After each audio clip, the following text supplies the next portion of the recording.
Welcome to dream shore. ഇന്നത്തെ പുതിയൊരു വീഡിയോയിലേക്ക് എല്ലാ ഉദ്യോഗാർത്ഥികൾക്കും സ്വാഗതം. അപ്പോൾ നമ്മുടെ HSST കോമേഴ്സ് എക്സാം ജൂൺ 30 ഇനി കുറച്ച് ദിവസങ്ങൾ മാത്രമേ നമുക്ക് മുന്നിലുള്ളൂ. എല്ലാവരും ഈ എക്സാമിന് കൺഫർമേഷനൊക്കെ കൊടുത്ത് നല്ല രീതിയിൽ തന്നെ പഠിച്ചു തുടങ്ങി എന്ന് വിചാരിക്കുന്നു. എല്ലാവരും സിലബസ് അനുസരിച്ച് തന്നെ പഠിക്കുക. നമുക്കുള്ള ഓരോ സബ്ജക്റ്റിലും സിലബസിൽ പറഞ്ഞിരിക്കുന്ന കാര്യങ്ങൾ എന്താണെന്നുള്ളത് കറക്റ്റ് മനസ്സിലാക്കി വേണം പഠിച്ച് മുന്നോട്ട് പോകാൻ വേണ്ടിയിട്ട്.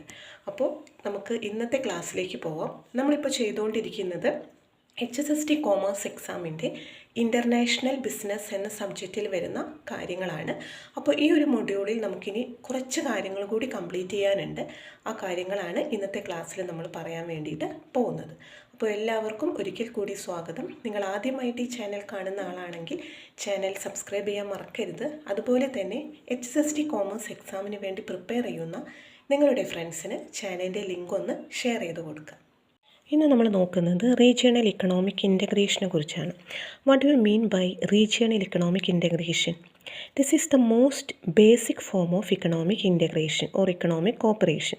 Member countries remove all barriers to trade between themselves but are free to independently determine trade policy with non-member countries. An example, North American Free Trade Agreement, that is NAFTA. അപ്പോൾ economic corporation or integration എന്ന് പറഞ്ഞിട്ടുണ്ടെങ്കിൽ നമ്മൾ മറ്റൊരു രാജ്യവുമായി trading activities conduct ചെയ്യുന്ന സമയത്ത് there are various barriers, നമുക്ക് പല barriers ഉണ്ടായിരിക്കും അല്ലേ. അതെല്ലാം നമ്മൾ റിമൂവ് ചെയ്യാം. അതിനെയാണ് അതെല്ലാം റിമൂവ് ചെയ്ത് ഫ്രീ ട്രേഡ് അഗ്രിമെൻറ്റ് ക്രിയേറ്റ് ചെയ്യുക. അതിനെയാണ് നമ്മൾ ഈ റീജിയണൽ ഇക്കണോമിക് ഇൻ്റഗ്രേഷൻ എന്നതുകൊണ്ട് ഉദ്ദേശിക്കുന്നത്.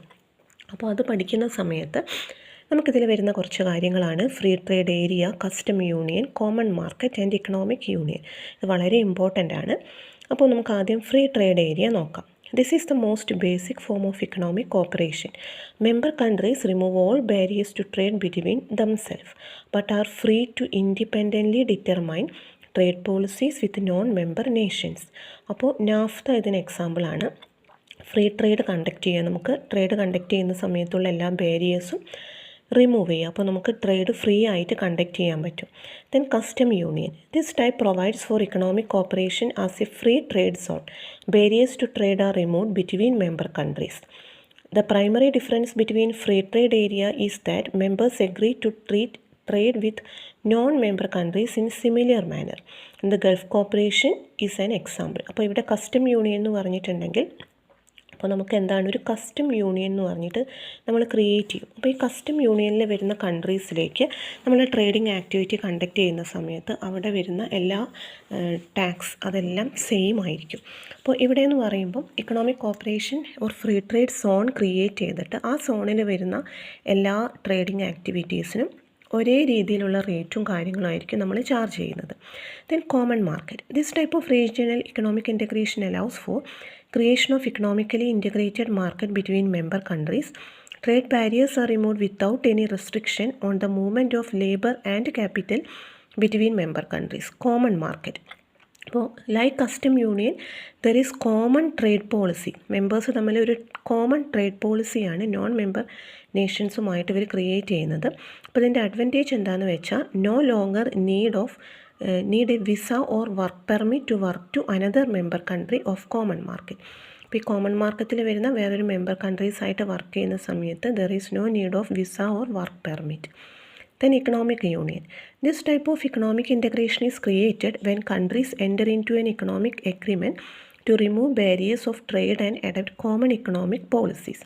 അപ്പോൾ ഒരു കോമൺ ഇക്കണോമിക് പോളിസി, ഇപ്പോൾ എക്സാമ്പിൾ വരുന്നതാണ് ഇക്കണോമിക് യൂണിയൻ എന്ന് പറയുന്നത്. അപ്പോൾ ഇക്കണോമിക് യൂണിയൻ എന്ന് പറയുമ്പം അതൊരു politico economic union 28 member States തമ്മിൽ യൂറോപ്പിൽ ഒറിജിനേറ്റ് ചെയ്യുന്ന ഒരു 28 മെമ്പർ സ്റ്റേറ്റ്സ് തമ്മിലുള്ള ഒരു പൊളിറ്റിക്കോ ഇക്കണോമിക് യൂണിയനാണ് ഇക്കണോമിക് യൂണിയൻ എന്ന് പറയുന്നത്.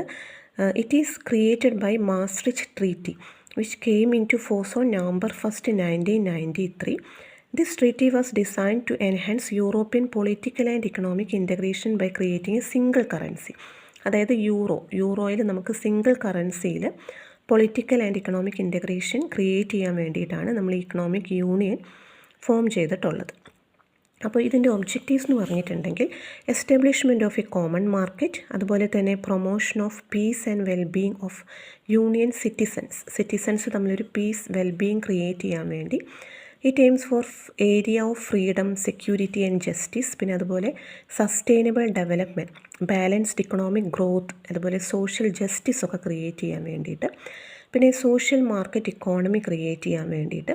അപ്പം ഇങ്ങനെയുള്ള ഒരു സോഷ്യൽ പ്രോഗ്രസ്, അതുപോലെ ആളുകൾ തമ്മിലുള്ള ഒരു കോപ്പറേഷൻ, ബാലൻസ്ഡ് ഡെവലപ്മെൻറ്റ്, പീസ് ഒക്കെ ക്രിയേറ്റ് ചെയ്യാൻ വേണ്ടിയിട്ടാണ് ഈ ഇക്കണോമിക് യൂണിയൻ എന്ന് പറഞ്ഞിട്ട് ക്രിയേറ്റ് ചെയ്തത്. അപ്പോൾ ഈ ഇക്കണോമിക് യൂണിയൻ്റെ സ്ട്രക്ചർ എന്ന് പറയുമ്പം അവിടെ യൂറോപ്യൻ കമ്മീഷൻ ഉണ്ടായിരിക്കും, council of ministers, European parliament, court of justice, court of auditors എന്നൊക്കെ പറയുന്നത് ഇതിൽ വരുന്ന മെയിൻ ഇൻസ്റ്റിറ്റ്യൂഷണൽ ബോഡീസാണ്.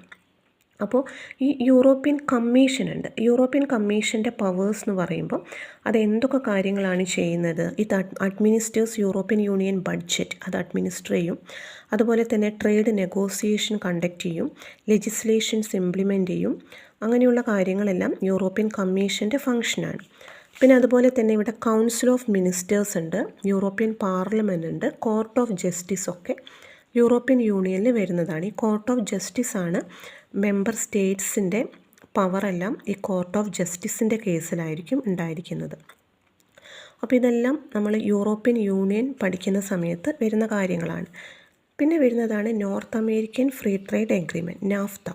നാഫ്ത എന്ന് പറയുന്നതൊരു ട്രേഡ് എഗ്രിമെൻ്റ് ആണ്. That sets the rules of trade and investment between Canada, United States and Mexico. ഈ രാജ്യങ്ങൾ തമ്മിലുള്ളതാണ്. അപ്പോൾ ഇത് എൻ്റർ ചെയ്തിരിക്കുന്നത് ജനുവരി 1, 1994. അപ്പോൾ നാഫ്ത ഒബ്ജക്റ്റീവ്സ് എന്ന് പറയുമ്പം to eliminate trade barriers and facilitate cross border movement of goods. Trade barriers avoid ചെയ്തിട്ട് movement of goods facilitate ചെയ്യാം. Then promote conditions for fair competition between member country, increase investment opportunities, protection and enforcement of intellectual property, implementation of various agreement. അതുപോലെ തന്നെ എന്താണ് trilateral, regional and multilateral corporation create ചെയ്യുക member countries തമ്മിൽ. അപ്പോൾ ഇതെല്ലാം നമ്മുടെ ഈ നാഫ്തയുടെ ഒബ്ജക്റ്റീവായിട്ട് വരുന്നതാണ്. പിന്നെ അതുപോലെ വരുന്നതാണ് ആസിയാൻ, അതും ഇമ്പോർട്ടൻ്റ് ആണ്. The association of south east Asian countries ആണ്. അപ്പം സൗത്ത് ഈസ്റ്റ് ഏഷ്യൻ നേഷൻസ് തമ്മിലുള്ള ഇക്കണോമിക് ഓർഗനൈസേഷനാണ് ഈ ഒരു കേസിൽ വരുന്നത്. ഇവിടെ 8 August 1967 Indonesia, Malaysia, Philippines, Singapore and Thailand ഈ മെമ്പർ കൺട്രീസ് ചേർന്ന് ഫോം ചെയ്തിരിക്കുന്നതാണ് ആസിയാൻ. ഇതൊരു വ്യാപാര കരാറാണ്. അപ്പോൾ ഇതിൻ്റെ ഒബ്ജക്റ്റീവ്സ് എന്ന് പറയുന്നത് ഇക്കണോമിക് ഗ്രോത്ത്, അതുപോലെ peace and stability, collaboration of member countries, assistance for training and research facility, agriculture and industry, raise standard of living of people, promote South Asian studies, maintain close beneficial cooperation with existing international organization. ഇതെല്ലാം ആസിയാൻ്റെ ഒബ്ജക്റ്റീവായിട്ട് വരുന്നതാണ്. ഇതൊക്കെ നമ്മുടെ international മാർക്കറ്റിങ്ങിൽ വളരെ important ആയിട്ടുള്ളതാണ്. ഈ free trade എന്ന് പറയുന്നതും അതുപോലെ ഇക്കണോമിക് യൂണിയൻ, ഇപ്പോൾ നമ്മൾ പറഞ്ഞ നാഫ്ത, ആസിയാനൊക്കെ. അപ്പോൾ ഇതൊക്കെ എല്ലാവരും നന്നായിട്ട് തന്നെ പഠിക്കുക. നമുക്ക് മറ്റൊരു ക്ലാസ്സിൽ കാണാം. ഇന്നത്തെ ക്ലാസ് ഇഷ്ടപ്പെട്ടെന്ന് വിചാരിക്കുന്നു. Thank you.